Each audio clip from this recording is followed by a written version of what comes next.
இந்த 10 ஆண்டு காலத்தில் பிரதமர் மோடி எத்தனை முறை இலங்கைக்கு பயணம் செஞ்சார்? அப்போதெல்லாம் ஒரு முறையாவது கச்சத்தீவை திரும்ப கேட்டிருக்காரா?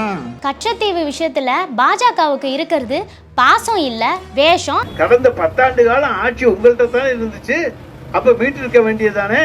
தமிழ்நாட்டில் வாக்குக்காக அவதூறுகளை பரப்பும் பிரதமர் மோடி சீன எல்லை பிரச்சனை குறித்து எப்போது வாய் திறப்பார்? இந்தியா கூட்டணி சார்பில் டெல்லி ராம்லீலா மைதானத்தில் நடந்த கூட்டம் நாடு முழுக்க பரபரப்பா பேசப்பட்டுச்சு. Misusing the investigative agencies, Enforcement Directorate, Income Tax Wing and CBI against opposite parties. Thirumavalavan அவர்களுக்கு பான சின்னம் கிடைச்சதை சுட்டி காட்டி அமைச்சர் உதயநிதி ஸ்டாலின் அவர்கள் பண்ண பிரச்சாரம் பரபரப்பா பேசப்பட்டு இருக்கு. உடைய விடுதலை சிறுத்தைகளுக்கு மிகப்பெரிய சட்ட போராட்டத்தை நடத்தி இன்னைக்கு வெற்றிகரமா இந்த பான சின்னத்தை வாங்கியிருக்கோம்னா கண்டிப்பாக வெற்றி உறுதி. கனிமொழி அவர்கள் கன்னியாகுமரியில காங்கிரஸ் கட்சி வேட்பாளர் விஜய் வசந்த் அவர்கள் ஆதரிச்சு பிரச்சாரம் நடத்திருக்காங்க. நம்முடைய தம்பி வசந்த் கூட நாடாளுமன்றத்துல கேட்டாரு கன்னியாகுமரிக்கு ஏர்போர்ட் வேணும்னு, அதெல்லாம் கொடுக்க முடியாதுன்ட்டாங்க. அதாகப்பட்டது மகாஜனங்களே. ஏண்டி எவ்வளவு வேலை கிடக்குது? உங்க அம்மாவை பார்க்க இப்ப என்ன திடீர் பாசம் உனக்கு வந்துருச்சு? பாசத்துல என்னங்க திடீர் பாசம்? பார்க்கணும்னு தோணுச்சு, அதான் போறேன். திடீர்னு வர்றது பாசம் இல்லங்க, வேஷமா கூட இருக்கலாம். ஹலோ, யாருமா நீ? எதுக்கு எங்க விஷயத்துல மூக்க நுழைக்கிற? ஏண்டி அந்த பொண்ணை திட்டுற? அதுவும் நியாயமா தானே பேசுது. ஒரு பொண்ணு பக்கத்துல உட்கார்ந்து இருக்க கூடாதே, உடனே வாயை பொளந்துட்டு வந்துருவீங்களே. எதுக்கு ஆண்டி அங்கிளை திட்டுறீங்க? என்னது ஆண்டியா? பாருங்க, உங்களால என்னையும் அந்த பொண்ணு ஆண்டிங்கிறா. இத பாரு சின்ன பொண்ணு, சொல்ல வந்ததை தெளிவா சொல்லு. தேவையில்லாம என் டார்லிங்க கோவப்படுத்தாத. யார் இப்ப வேஷம் போடுறா அத சொல்லு முதல்ல. 10 வருஷம் ஆட்சியில இருந்துட்டு இப்ப கச்சத்தீவை மீட்கிறத பத்தி பாஜக காரங்க வாய்க்கிழிய பேசுறாங்களே, அத சொன்ன. இது தமிழ்நாட்டு மேல அவங்களுக்கு இருக்க பாசமா இல்ல வேஷமா? சந்தேகமே வேண்டாம், இது அப்பட்டமான வேஷம்தான். அவங்களுக்கு தமிழ்நாடு மேல மட்டும் இல்ல, இந்தியா மேல கூட உண்மையான பாசம் கிடையாது. இத பத்தி காங்கிரஸ் கட்சியை சேர்ந்த முன்னாள் மத்திய அமைச்சர் திரு ப சிதம்பரம் அவர்கள் தன்னுடைய எக்ஸ் பக்கத்துல பதிவிட்டிருக்காரு. வெளியுறவுத்துறை அமைச்சருக்கு பதிலடி கொடுக்கிற விதமா அவருடைய கருத்து அமைஞ்சிருக்கு. பேச ஒரு ஆள் கிடைச்சா போதுமே, என்ன கண்டுக்கவே மாட்டீங்களே. சரி சரி, ஏதோ முக்கியமான விஷயம் சொல்ல வந்தீங்களே, அத சொல்லுங்க. ப சிதம்பரம் அவர்கள் என்ன பதிவிட்டிருக்காரு? பழிக்கு பழி, அதெல்லாம் பழைய கதை. ட்வீட்டுக்கு ட்வீட்டு தான் புதிய ரக ஆயுதம். இதை நான் சொல்லல, ப சிதம்பரம் அவர்களே தன்னுடைய எக்ஸ் தள பதிவில் குறிப்பிட்டிருக்காரு. தொடர்ச்சியா அந்த பதிவில் வெளியுறவுத்துறை அமைச்சர் ஜெய்சங்கர் 27/1/2015 தேதியிட்ட ஆர்டிஐ மனுவை திரும்பி பார்க்குமாறு வேண்டுகிறேன். அந்த தேதியில் அவர்தான் நம் நாட்டின் வெளியுறவு அமைச்சராக இருந்தார் என நினைக்கிறேன். அந்த ஆர்டிஐ பதிவில் இலங்கையிடம் கச்சத்தீவை இந்தியா வழங்கியதற்கான சூழலை நியாயப்படுத்தப்பட்டுள்ளது. ஆனால் இப்போது ஏன் வெளியுறவு அமைச்சகமும் அமைச்சரும் அந்தர்பல்ட்டி அடிக்கின்றனர் என தெரியவில்லை அப்படின்னு ப சிதம்பரம் அவர்கள் குறிப்பிட்டிருக்காரு. அந்தர்பல்ட்டி எல்லாம் பாஜகவை சேர்ந்தவங்களுக்கு சொல்லி கொடுக்கணுமா என்ன? அதெல்லாம் தானாவே வராது. எவ்வளோதான் புத்திசாலியா இருந்தாலும் பாஜகவிலையோ இல்ல ஆர்எஸ்எஸ்லயோ பதவி வாங்கிட்டா அவங்க மாத்தி மாத்தி தான் பேசுவாங்க போல. கரெக்டா சொல்லிட்டே கண்ணாடி போட்ட பொண்ணு. ப சிதம்பரம் அவர்கள் தன்னோட பதிவில் இதையும் பேசியிருக்காரு. எப்படி மனிதர்களால் இவ்வளவு வேகமாக நிறம் மாறிக்கொள்ள முடிகிறது? ஒரு சாதுவான தாராள சிந்தனை கொண்டவராக இருந்தவர் ஒரு புத்திசாலித்தனமான வெளியுறவு அமைச்சராக ஆர்எஸ்எஸ் பாஜகவின் ஆதரவாளராக மாறியிருக்கிறார். ஜெய்சங்கரின் காலமும் வாழ்க்கையும் வரலாற்றில் பதிவு செய்யப்படும் அப்படின்னு சொல்லியிருக்காரு. பிரதமர் மோடியும் அண்ணாமலையும் இப்ப திடீர்னு கச்சத்தீவை கையில எடுக்கிறதுக்கு முழுக்க முழுக்க அரசியல் தான் காரணம் அப்படின்னு தெல்ல தெளிவா மக்களுக்கு தெரியும். கச்சத்தீவை மீட்க மத்திய அரசு நடவடிக்கை எடுத்துட்டு வரதா நம்ம அண்ணாமலை உருட்டினாரு பாருங்க ஒரு உருட்டு. அந்த உருட்டு இலங்கை வரைக்கும் கேட்டுச்சு. இலங்கை வரைக்கும் கேட்டுச்சா? ஓ, இலங்கை அமைச்சர் சொன்னதை சொல்றியா? இலங்கை அமைச்சர் சொன்னாரா? என்ன சொன்னாரு? ஆஹா, ரெண்டு பொண்ணுங்களும் ஏதோ பொடி வச்சு பேசுறீங்களே. பொடியும் இல்ல முடியும் இல்ல. இலங்கையோட நீர்வழங்கல் மற்றும் உட்கட்டமைப்பு துறை அமைச்சர் ஜீவன் தொண்டைமான் இந்த விவகாரம் பத்தி விளக்கம் கொடுத்திருக்காரு. அதுல கச்சத்தீவை இந்தியா மீண்டும் மீட்பது தொடர்பாக இந்தியா இதுவரை எந்த அதிகாரப்பூர்வ தகவலையும் அனுப்பவில்லை. இது தொடர்பாக இந்தியாவிடமிருந்து எந்த ஒரு கோரிக்கையும் வரவில்லை. அவ்வாறு தொடர்பு கொண்டிருந்தால் இலங்கை வெளியுறவுத்துறை அமைச்சகம் அதற்கு பதில் அளிக்கும் அப்படின்னு சொல்லியிருக்காரு. இதுக்கு தாங்க சொன்னேன், கச்சத்தீவு விஷயத்துல பாஜகவுக்கு இருக்கிறது பாசம் இல்ல வேஷம் அப்படின்னு. இப்ப புரியுதா? நல்லாவே புரியுது சின்ன பொண்ணு. பாஜக தேர்தல் நேரத்தில் கிளப்பி இருக்கிற இந்த விவகாரத்துக்கு ஏற்கனவே பல தலைவர்கள் பதிலடி கொடுத்திருக்காங்க. காங்கிரஸ் தலைவர் மல்லிகார்ஜுன கார்கே அவர்கள் கச்சத்தீவை மீட்போம் என இன்று கூறி வரும் பிரதமர் மோடி 10 ஆண்டுகளாக என்ன செய்து கொண்டிருந்தார் அப்படின்னு கேள்வி கேட்டிருக்காரு. 10 ஆண்டுகளா கும்பகர்ண தூக்கத்துல இருந்துட்டு தேர்தலுக்காக திடீர் மீனவர் பாச நாடகத்தை அரங்கேற்றுகின்றனர் அப்படின்னு நம்ம முதல்வர் மு.க. ஸ்டாலினும் பதிலடி கொடுத்திருக்காரு. சட்டத்துறை அமைச்சர் ரகுபதி அவர்கள் கூட மத்திய பாஜக அரசாங்கத்தை வெளுத்து வாங்கியிருக்காரு. நீங்களே பாருங்க. 10 ஆண்டு காலம் தூங்கி கிடந்த மோடியும் இன்றைக்கு தேர்தல் களத்துல சொல்லுகிறதுக்கு அவங்களுக்கு யோக்கியதை இருக்கா? ஆட்சி யார்கிட்ட இருந்துச்சு? மீண்டும் எங்களுக்கு வாய்ப்பு தாருங்கள், கச்சத்தீவை மீட்க போகிறோம் என்கிறீர்களே. கடந்த 10 ஆண்டு காலம் ஆட்சி உங்கள்கிட்ட தானே இருந்துச்சு. அப்ப மீட்டிருக்க வேண்டியதானே? அதை விட்டுட்டு இனிமே மீட்க போறாரா? அதுக்கு இன்னைக்கு ஓட்டை கேட்க வர்றாரா? தேர்தலுக்காக கச்சத்தீவு பிரச்சனைய பிரதமர் மோடி பேசுறாரு. இன்னைக்கு கண்ணுக்கு முன்னாடி இருக்கிற பெரிய பிரச்சனை சீன எல்லை பிரச்சனை தான். அதை பத்தி என்ன சொல்றாரு? அவர் என்ன சொல்லுவாரு? சீன பிரச்சனையை பத்தி பேசினா இந்தியாவில் ஓட்டு விழுமான்னு? அருணாச்சல பிரதேசத்தின் திபெத்திய தன்னாட்சி பகுதியில் இருக்கிற 11 குடியிருப்பு பகுதிகள், 12 மலைகள், 4 ஆறுகள், ஒரு மலைப்பாதை மற்றும் ஒரு ஏரி என 30 இடங்களுக்கு சீன எழுத்துக்களிலும் திபெத்திய மொழிகளிலும் பெயர் சூட்டப்பட்டிருக்கிறதா தகவல் வெளியாயிருக்கு.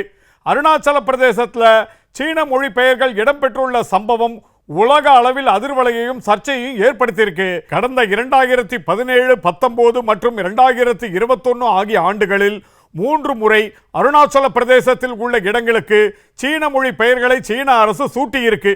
இதற்கு பல்வேறு தரப்பினரும் தங்களது கண்டனங்களை தெரிவிச்சிட்டு வராங்க. ஆனா இங்க பாஜக காரங்க என்னடான்னா தேர்தலுக்காக அரசியல் ஆதாயம் கிடைக்கிறதுக்காக கச்சத்தீவு விஷயத்தை பேசிக்கிட்டு இருக்காங்க. இதுக்குதான் திமுக துணை பொதுச் செயலாளர் கனிமொழி எம்பி அவர்கள் பல கேள்விகளை எழுப்பியிருக்காங்க. அவங்க தன்னோட எக்ஸ் பக்கத்துல அருணாச்சல பிரதேசத்தின் பெயரை மாற்றும் அளவிற்கு நம் நாட்டிற்குள் சீனாவை ஊடுருவ ஒன்றிய பாஜக அரசு அனுமதித்திருப்பது தெள்ள தெளிவாக தெரிகிறது. தங்களின் ஆதாயத்திற்காக நாட்டின் பாதுகாப்பை அடமானம் வைத்து விட்டதா பாஜக? தமிழ்நாட்டில் வாக்குக்காக அவதூறுகளை பரப்பும் பிரதமர் மோடி சீன எல்லை பிரச்சனை குறித்து எப்போது வாய் திறப்பார் அப்படின்னு கேள்வி எழுப்பியிருக்காங்க. கனிமொழி அவர்கள் கன்னியாகுமரியில காங்கிரஸ் கட்சி வேட்பாளர் விஜய் வசந்த் அவர்களை ஆதரிச்சு பிரச்சாரம் நடத்திருக்காங்க. பாத்தீங்களா? கண்ணாடி போட்ட பொண்ணு, அதை நான் பார்க்காம இருப்பனா? விஜய் வசந்த் அவர்கள் கன்னியாகுமரி தொகுதிக்கு ஒரு விமான நிலையம் வேணும்னு நாடாளுமன்றத்தில் கோரிக்கை வச்சது தொடர்பாகவும் தன்னோட தொகுதிக்கு கனிமொழி அவர்கள் வச்ச கோரிக்கை தொடர்பாகவும் பேசினவங்க மத்திய பாஜக அரசாங்கத்தோட அதானி பாசத்தையும் தோல் உரிச்சு காட்டியிருக்காங்க. நம்முடைய தம்பி வசந்த் கூட நாடாளுமன்றத்துல கேட்டாரு கன்னியாகுமரிக்கு ஏர்போர்ட் வேணும்னு. அதெல்லாம் கொடுக்க முடியாதுன்ட்டாங்க.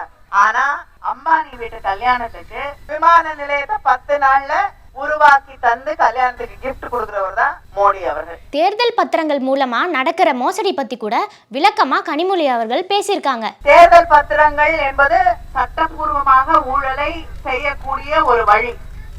அத சுப்ரீம் கோர்ட் என்ன சொல்லுதுன்னா நம்முடைய அரசியல் சாசனத்திற்கு எதிரான ஒன்றுதான் இந்த தேர்தல் பத்திரங்கள் அப்படிங்கிறது.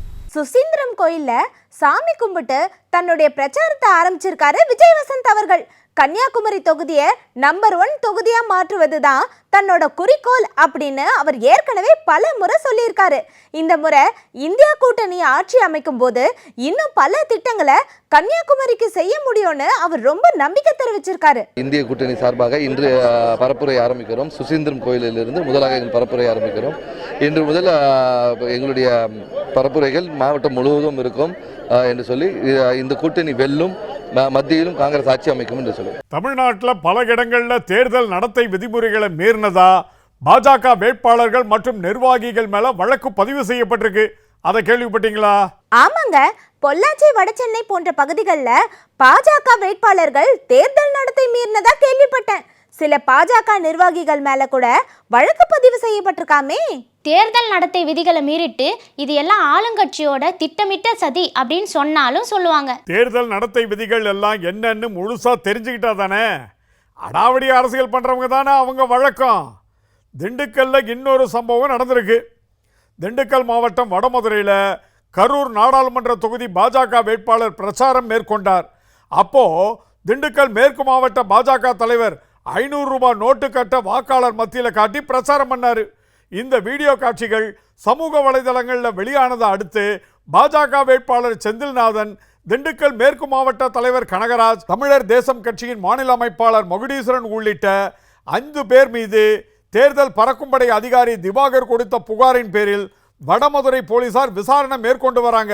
திருமாவளவன் அவர்களுக்கு பானை சின்னம் கிடைச்சதை சுட்டி காட்டி அமைச்சர் உதயநிதி ஸ்டாலின் அவர்கள் பண்ண பிரச்சாரம் பரபரப்பா பேசப்பட்டு இருக்கு. பாத்தீங்களா? என்னுடைய அண்ணன் சமூக நீதி போராளி, நம்முடைய கலைஞருடைய அன்பு தம்பி சமூக நீதி போராளி அண்ணன் திருமா அவர்களுக்கு முதலான பிரச்சாரத்துக்கு வந்திருக்குன்னா இந்த நாளை என்னுடைய வாழ்க்கையிலேயே மறக்க முடியாத நாளா நான் கருதுகிறேன். சின்ன சின்ன துக்கடா கட்சிக்கெல்லாம் அவங்க கேட்கிற சின்னத்தை கொடுக்கறாங்க. ஆனா நம்முடைய விடுதலை சிறுத்தைகளுக்கு மிகப்பெரிய சட்ட போராட்டத்தை நடத்தி இன்னைக்கு வெற்றிகரமா இந்த பானை சின்னத்தை வாங்கியிருக்கோம்னா கண்டிப்பாக வெற்றி உறுதி. ஆமண்டி செல்லக்குட்டி, சூப்பர் ஸ்பீச். இந்தியா கூட்டணி சார்பில் டெல்லி ராம்லீலா மைதானத்தில் நடந்த கூட்டம் நாடு முழுக்க பரபரப்பாக பேசப்பட்டுச்சு. இந்த கூட்டத்தில் விடுதலை சிறுத்தைகள் தலைவர் தொல் திருமாவளவன் அவர்கள், திமுகவை சேர்ந்த மாநிலங்களவை உறுப்பினர் திருச்சி சிவா உள்ளிட்ட பலரும் தமிழ்நாட்டிலிருந்து போய் கலந்துகிட்டு இருக்காங்க. ஆமாங்க, கூட்டம் பிரம்மாண்டமா இருந்துச்சு. அரவிந்த் கெஜ்ரிவால் மற்றும் ஹேமந்த் சோரன் ஆகியோரோட கைதுக்கு கண்டனம் தெரிவிக்கும் வகையில நடந்த இந்த கூட்டம் நாடாளுமன்ற தேர்தலுக்கான பிரம்மாண்ட பிரச்சார கூட்டமாவும் அமைஞ்சது. கூட்டத்தில் அனல் தெரிக்க திருமாவளவன் அவர்கள் பேசியிருக்காரு. Mr. Kejriwal, emerging like alternative force in our nation, is Mr. Clean. He is supporting Congress and India bloc parties so that BJP arrested him to vindicate. This kind of activities is anti-national one, anti-constitutional. They are misusing the investigative agencies, Enforcement Directorate, Income Tax Wing and CBI against opposite parties. முதலமைச்சர் ஸ்டாலின் அவர்களின் உரையை திருச்சி சிவா அவர்கள் மேடையிலேயே வாசிச்சிருக்காரு. I convey my strongest condemnation, both personally and on behalf of my party, the DMK, for the unlawful arrest of my beloved friend, the Honorable Delhi Chief Minister Arvind Kejriwal. The BJP High Command has been committing errors in desperation. As a formidable alliance against the BJP is formed by the opposition parties. வேலூர்ல பிரம்மாண்டமான கூட்டம் நடந்திருக்கு, பாத்தீங்களா? ஆமா, இந்த கூட்டத்துல முதலமைச்சர் ஸ்டாலின் அவர்கள் மத்திய பாஜக அரசாங்கத்தை வெளுத்து வாங்கிட்டாரு. விளம்பரத்துக்காக எந்தெந்த ஊருக்கு போறாரோ அந்த ஊருக்கு தகுந்த மாதிரி ட்ரெஸ் மட்டும் போட்டுக்கிட்டு போயிடுறாரு. ஆனா அந்த ஊரையும் ஊர் மக்களையும் அவங்க மொழியையும் பண்பாட்டையும் மதிக்கிறாரா இல்லையே? கச்சத்தீவை இலங்கைக்கு கொடுத்ததை பத்தி இப்ப பாஜக பேச ஆரம்பிச்சிருக்கிறாங்க. 2014 ஆட்சிக்கு வந்த பாஜக இலங்கை அரசோடு போர்ல தான் ஈடுபடணும்னு உச்சநீதிமன்றத்தில் சொன்னாங்க. இந்த 10 ஆண்டு காலத்தில் பிரதமர் மோடி எத்தனை முறை இலங்கைக்கு பயணம் செஞ்சார்? அப்போதெல்லாம் ஒரு முறையாவது கச்சத்தீவை திரும்ப கேட்டிருக்காரா? சரிங்க, 10 ரூபா சில்லறை இருந்தா கொடுங்க, நான் கிளம்புறேன். என்னது 10 ரூபா சில்லறையா? எதுக்குமா? ஏங்க, எங்க சங்கத்துல 10 ரூபாய்க்கு குறைஞ்சு பிச்சை வாங்க கூடாது அப்படின்னு ஒரு சட்டமே போட்டிருக்காங்க. என்னது, நீ பிச்சைக்காரியா? பார்க்கிறதுக்கு ரொம்ப டீசென்ட்டா இருக்கியே. அதுவும் எங்களோட புது சட்டத்துல ஒண்ணு, பழைய கிழிஞ்ச துணியெல்லாம் போடக்கூடாது, டீசெண்டா ட்ரெஸ் பண்ணணும்னு எங்க தலைவர் சொல்லிட்டாரு. அதனால இனிமேல் எல்லாமே இப்படிதான்.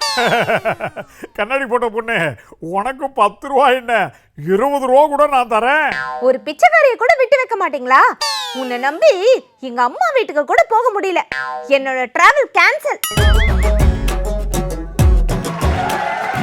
அதாகப்பட்டது மகாஜனங்களே.